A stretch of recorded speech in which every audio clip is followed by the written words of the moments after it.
Welcome back to Fire Has a Garage. Jake, what are you working on? I'm just doing stuff, hoping it works. Yeah, so we're attempting to rebuild this transmission. Got the valve body out, replacing it with the other valve body over there. But it can't be bad if you don't look at it. Yeah, we totally checked all the clutches and stuff like that, and all the other seals. The front drum we did because different input shafts, different years. Tomato. Yeah, it works. It moves. So, anywho's, I'll show you what I'm working on a little bit. Now, before I show you though, all you Mopar enthusiasts, don't be mad. So I painted this a different color than what you're probably used to seeing. And I don't care. I painted it how I wanted it. So I'm working on this 440 here. We got mostly together. And why am I working on this 440, you ask? Well, I'll show you why. We are no longer just working on Jake's garbage. We're also working on my garbage. Picked this up the other day. 81 D150. Look at that. Starting to put some new shoes on her. Coming along. All right, folks. So here we are. We're at the point where that'll probably work and that might work. So as soon as Jake moves his truck, we're going to pull my truck in, and we got a couple odds and ends things to do before we can start throwing the motor in. But We'll point them out. Yeah. Guy down the road. Yeah. So once we get the truck in, we'll come back once the truck's in the garage. All right. Got the truck in the garage. Jake is in the engine bay. Moving motor mount support. What are they called? What are they called? I can't think of the goddamn name right Those now. things. Yeah.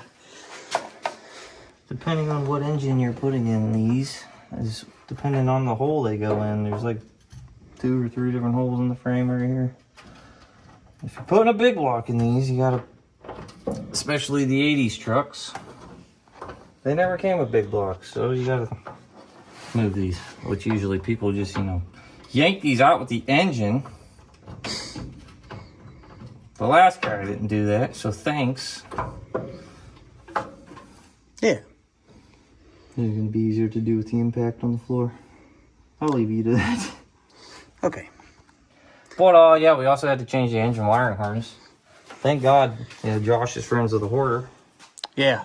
Thankfully. Because I had a 81 Dodge truck wiring harness that had a 360 in it. Because I didn't know until today that slant sixes had a different ignition system, and they don't have the electronic ignition box in them.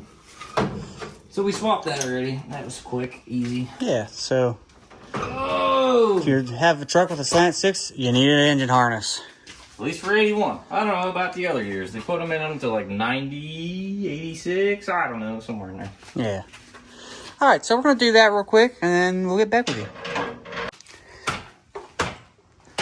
All right, so we got those moved, loosely installed, just so when we drop the engine in, then we can move them how we need them. Got this big blue thing on the hoist. The thing that probably works. Yeah, probably works. And the certified safety shoes under the engine hoist with an 800-pound engine on it. Yeah, well, it's fine. Now, we got to carry this thing that maybe works and join it to the thing that probably works and hope it's happy.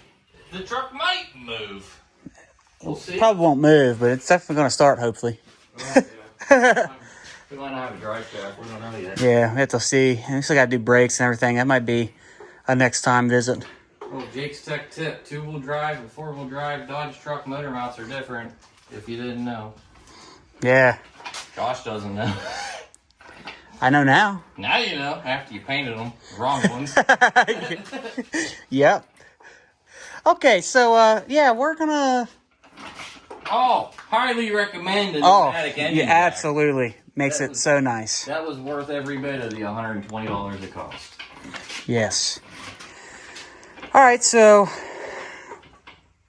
we shall come back when we're ready to bolt the transmission to the engine. Which should be shortly. Which should be shortly. Carry it over here and not drop anything.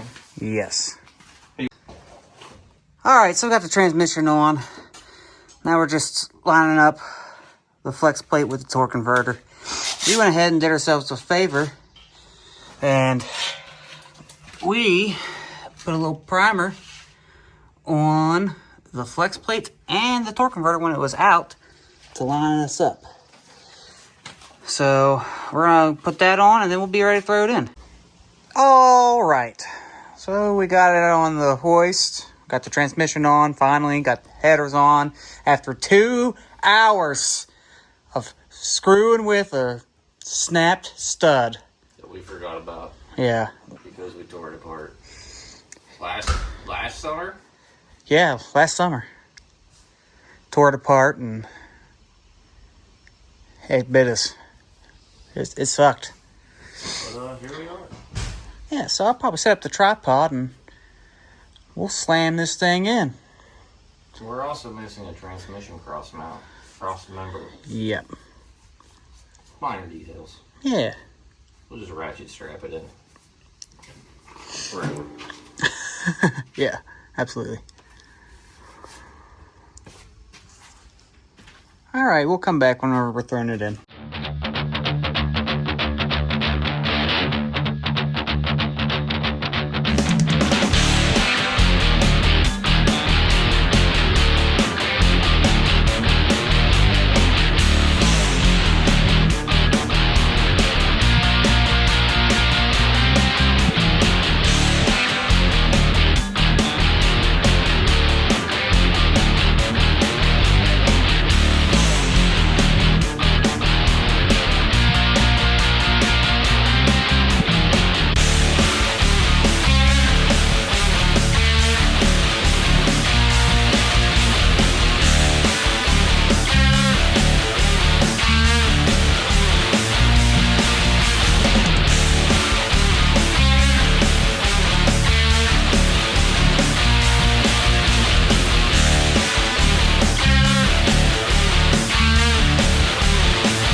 Alrighty.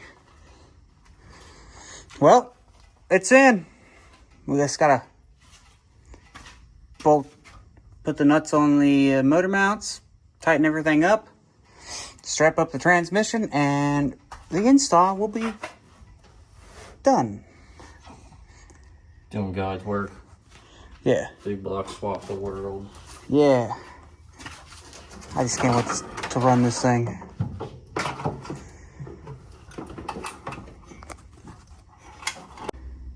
Well, I think this is where we're going to end part 1 of this series. I'm going to do some work off camera. Like, finish bolting it up and strapping the transmission. And I'm maybe probably start putting like the carburetor and spark plug wires and stuff like that on. Hopefully part 2 is where we get to drive this thing. Anyways, I'll see you guys later. Thanks for watching. Make sure to like and subscribe. Thank you.